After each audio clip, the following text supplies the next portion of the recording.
it's Chatty Abby and Jeremy. We are talking about Justice League Unlimited. Yes. And then we go into the finale, where we realize that Lex Luthor has been controlled by an alien robot named Brainiac. I'd hoped to remain hidden until I could install myself into the android. But you forced my hand, Brainiac.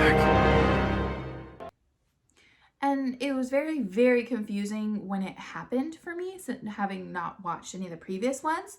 But they do enough backstory in the episode that after my initial what is happening, then they're kind of like, oh, I took over your body at this time or that time. I didn't feel the need to go back and watch any of the rest of them. I felt like I got caught up pretty quickly and I knew what was going on enough to enjoy the episode without all the backstory. Yep, so in this episode what happens is, so Brainiac, as I said, is an alien robot thing. And so he can create a bunch of stuff, and he creates a bunch of obstacles, and he fights the Justice League, and then he retreats in order to get more powerful. And he's super scary looking. Yeah. Like, oh, that was a very shocking scene to have Lex Luthor all of a sudden like, whoa, and like things are coming out of him, and the face and the... I forgot what the alien robot's goal was. You absorb all the information on Earth and destroy it. Then what? I repeat the process across the entire universe until I have recorded all knowledge and destroyed all of creation. Yeah, it didn't really make much sense. But also, he's like a computer robot kind of thing, so it didn't really bug me that it didn't make sense. It's like there wasn't a human motive there, but he wasn't human. Programmed for failure. Or for destruction, right? Yeah. Yeah. You know, I don't really remember much what happens. Okay, so he goes and powers up by getting some other alien nanobots, which allows him to become more powerful. Mm-hmm. And then he uses the alien nanobots to create robot clones of the Justice Lords. So then the Justice League has to fight against a robot that looks just like them and sort of... But in the other outfit. In the other outfit, right. And as they're fighting, they're sort of kind of wrestling with the issues that they've been dealing with throughout the entire show. We've lost their trust. The people are afraid of us. Power corrupts, after all. And who has more power than Superman? Yeah. And that, the scene changes there. Like, I almost remember that as like a different fight scene. Because, like, you're bringing in a whole different set of things to people to fight and stuff. But it did kind of feel full circle. Like, oh, okay, now here's the Justice Lords back, who were some of the best villains of the whole show. Mm-hmm. And we're fighting them again, but now they're robots. So, were they even more powerful? No, they're pretty weak. So, the thing that didn't make very much sense to me is they made exact copies of the Justice Lords. It's like, if you can make an exact copy, why didn't you give each robot all the powers? Why did you, like... I don't know. I don't think the battle scene for that finale was terribly memorable. No. So I did like how it ended, and I remember that. Like, the consequences of it, I don't remember why this was the consequence, because I don't remember the battle much. Okay, I remember that Wally, the Flash, almost died. He went so fast, he got sucked into something or other. Speed Force. The Speed Force. Yep. Shaira, it's so beautiful here. There's a force, Speed Force. It's calling me home. I have to go now. No, Wally! Take my hand! I don't remember being very emotionally impacted from that. I don't... Did you feel a lot about that?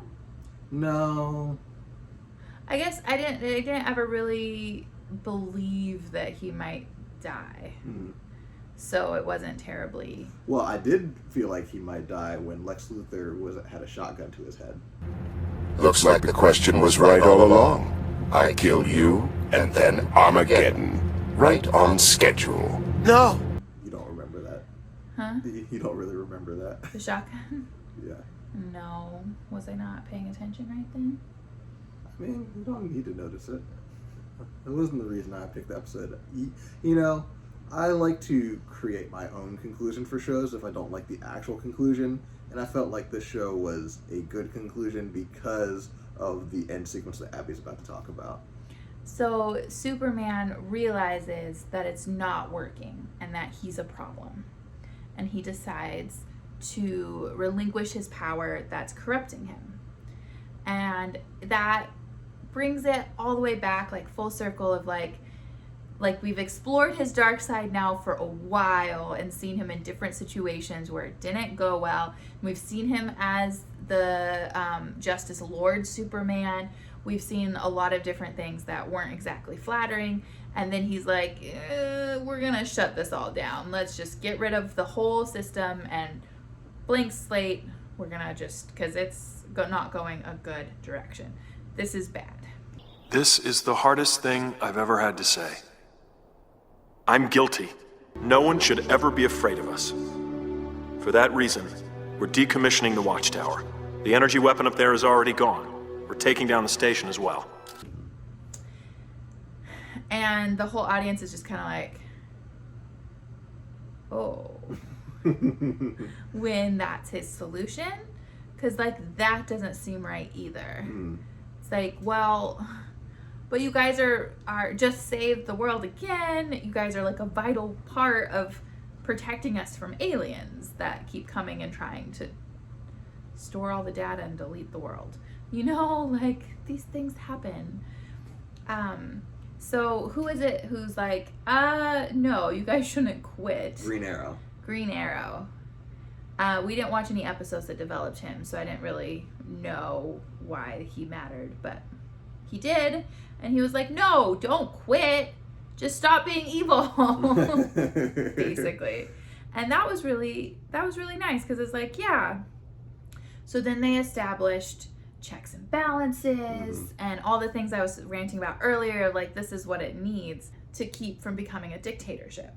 And they do that, and they establish a more healthy balance and are removing the power from people who have too much power and setting up other people with power so that there can be some tension there.